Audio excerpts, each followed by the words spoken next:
Okay, so continuing along here, one last thing to discuss is electrical power. So we have from Ohm's law this important relation that we've derived, which is V is equal to I times R.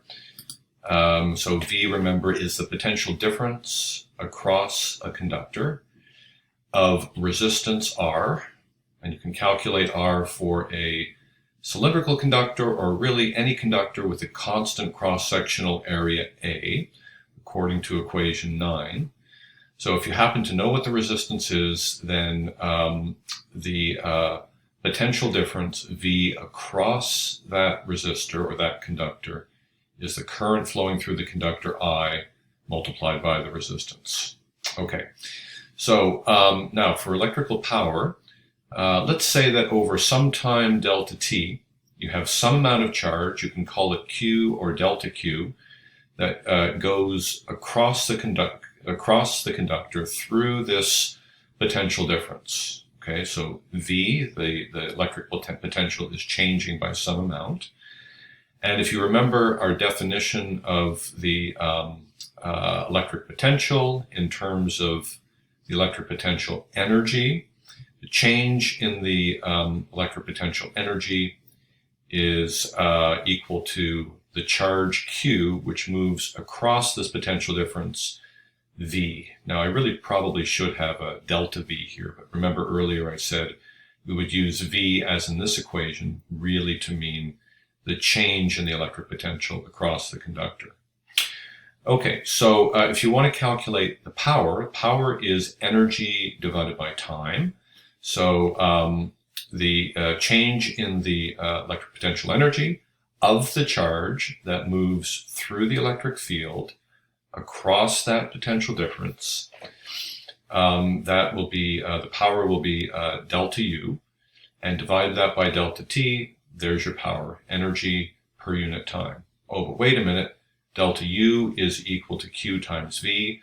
Okay, I've added a little delta here. Okay, you can just think of the delta in front of the Q as meaning a small amount of charge. Oh yeah, but delta Q divided by delta T, that was how we defined the current earlier. So if you look at this equation, this unnumbered equation, down to equation 10, it's saying the power, the electrical power, is the current times V.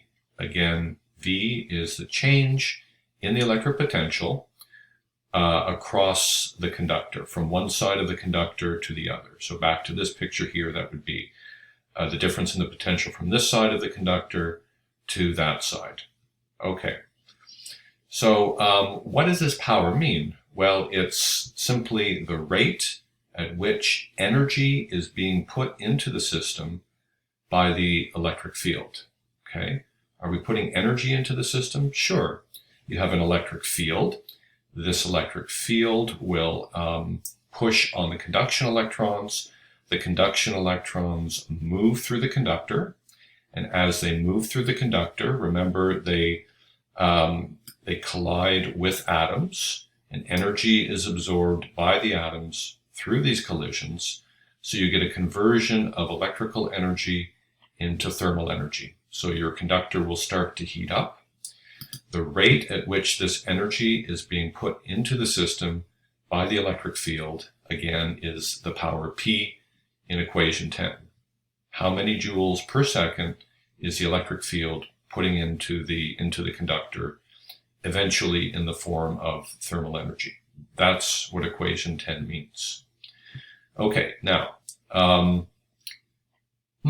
I think I have a typo in this equation. Obviously, this should be V is equal to I times R, not V is equal to I. I don't know what happened to the R here. So if I substitute in V is equal to I times R into equation 10, well, then you get the power can also be written in terms of just the current and the resistance as I squared times R, or if you want it in terms of just the voltage and the resistance, you can easily show, again, using V is equal to I times R and substituting for the current up here, that the power is V squared over R. If you took physics in high school, you may remember these equations. They may look familiar. Okay, now as a simple example, let's just go through, let's go through this simple example.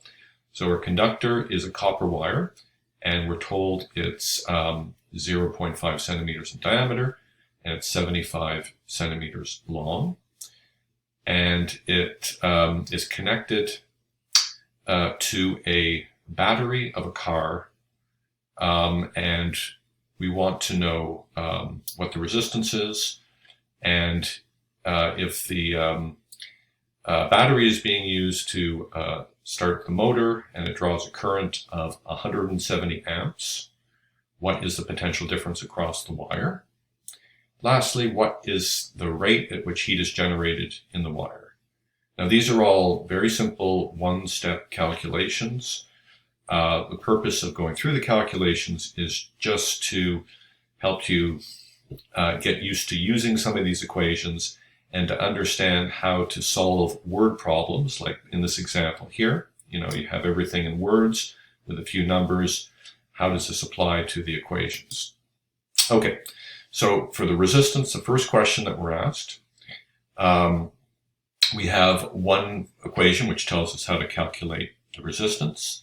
As long as the conductor, the wire, in this case has a constant cross-sectional area A, it does. It's a cylinder. Okay, if we say a copper wire has a certain diameter, that implies it has a circular cross-section, so it is a cylinder. And a cylinder has a constant cross-sectional area A.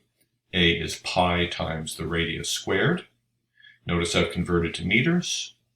And notice I've converted from the diameter, which was 0.5 centimeter, to the radius, which is 1/4 centimeter. Here's the number in meters. Okay, what about the quantities in the numerator? The length of the conductor is 70 centimeters, so that's what goes here. And lastly, this quantity, I know it looks like a P. It is not. It's the Greek letter rho. In this context, rho means the resistivity. And the resistivity of what? Oh, we're told that we have a copper wire. Okay, so if you have a copper wire, you have to look up in a table in the textbook the value of the resistivity for copper, and here's the number, okay, in units of ohm meters.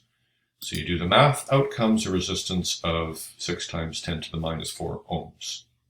Okay, so there's the first step. The second step is we're given a current flowing through that resistor, and we've just calculated the resistance.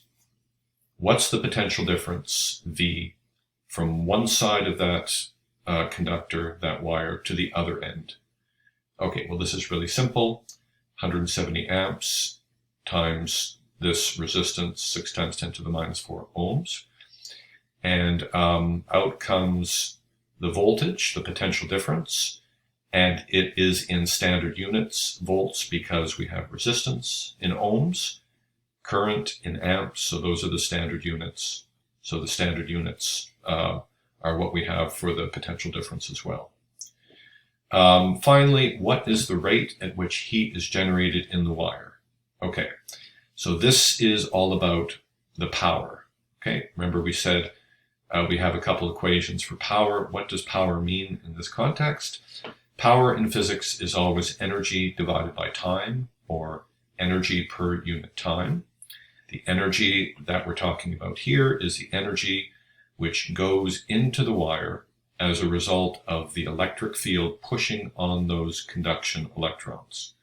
Okay, you don't need to remember all those details or think about all those details about power, but you do need to understand that when you talk about the rate at which heat is being generated in the wire, okay, heat is a form of energy, and a rate means it's going to be energy divided by time, so that's how you know it's power.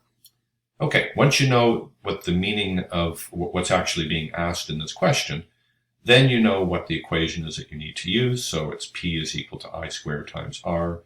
So you substitute in the two numbers, and because you have standard units, again, amps and ohms for current and resistance, We have the standard units of power, which are watts, joules per second. 1 joule per second is a watt, 17.34 watts.